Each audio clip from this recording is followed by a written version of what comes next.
Hi everybody, Ali Akbarian, your resident road safety expert from Mobility Engineering, back again for another Q&A. Thank you very much for sending in those questions, and please hit that subscribe button that looks like that down there.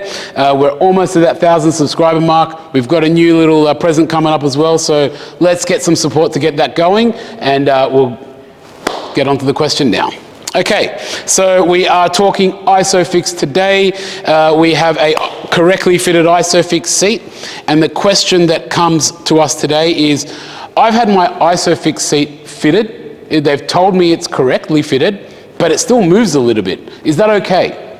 So one of the things that comes up within this child seat industry, so this is not just child car seats, standard commercially available ones like for, standard off-the-shelf baby type seats, but it also applies to disability restraints because a lot of these restraints are applied into the vehicle the same way, which is the seatbelt and also the ISOFIX. We're talking about the ISOFIX system today.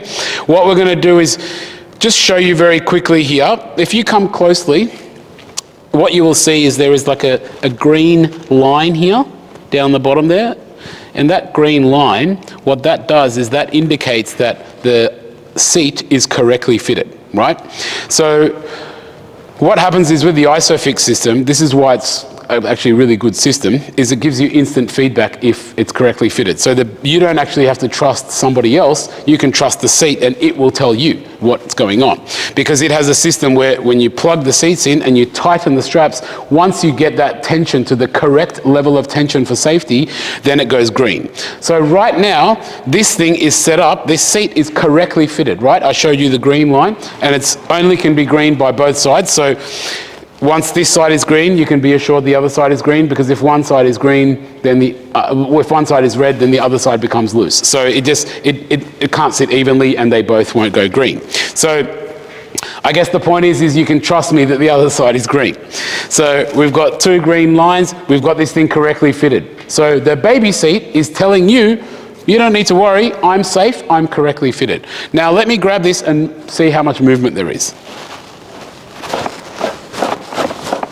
So you can see this here, there's probably maybe about 1.5 to 2 centimeters of movement, right? So is that movement okay? Well, it must be, because everything is green, and after I've moved it, it's still green. So it's still correctly fitted, it's still secure. It's been crash tested and approved in that manner.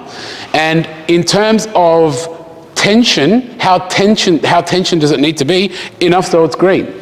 Now, I'm going to just give you a little switch to the side to another set of, I guess, train tracks to explain to you from an engineering point of view through my experience what is the most important thing. Because this is something which does stress a lot of parents and carers out, because they'll get a baby seat and it moves a little bit and they go, oh, there's something wrong, it's unsafe, my kid's unsafe, and absolutely not. The thing says it's green, so you're 100% safe. What we will explain to you is, in the event of an accident, basically this thing is there for the event of an accident, right? So in the event of an accident, and to protect you from the accident, in the event of the accident, what you want is you want the car and the baby seat all to move at the same rate, and all to accelerate and decelerate all at the same kind of pace and rate, right? The way to achieve that is by integrating that into the structure of the vehicle. Now, when I say integrating that into the structure, one's mind might think, well, how am I going to kind of, integrate that and weld it in or whatever? That's not what we're talking about. What we're talking about is it feels like it's part of the car. It needs to feel like it's integrated. So when we fit a baby seat, or if we fit a child seat, first of all, it says green, so it's correctly fitted, but if I wanted to double check that or test the green, what I do is I get the seat and I'll just jiggle it and I'll shake it. And then I'll look at the car. And if I'm looking at the car, as I'm looking at the car, there is vibration that I am shaking the seat, that vibration is transferring into the car, and the car then continues to move and vibrate like this. I can see the seat kind of moving a little bit.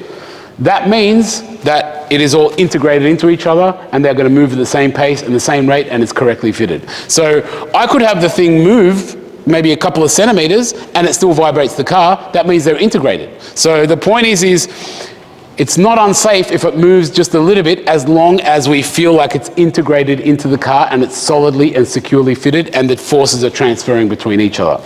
And we get that through following the instructions and following the green indicator, right? So hopefully that answers the question of, there's a bit of movement in my ISOFIX seat, is it okay? As long as it's correctly fitted with the green indicator, yes it is. Thank you very much for tuning in. Hit that subscribe button and keep those questions coming in. We'll see you next time.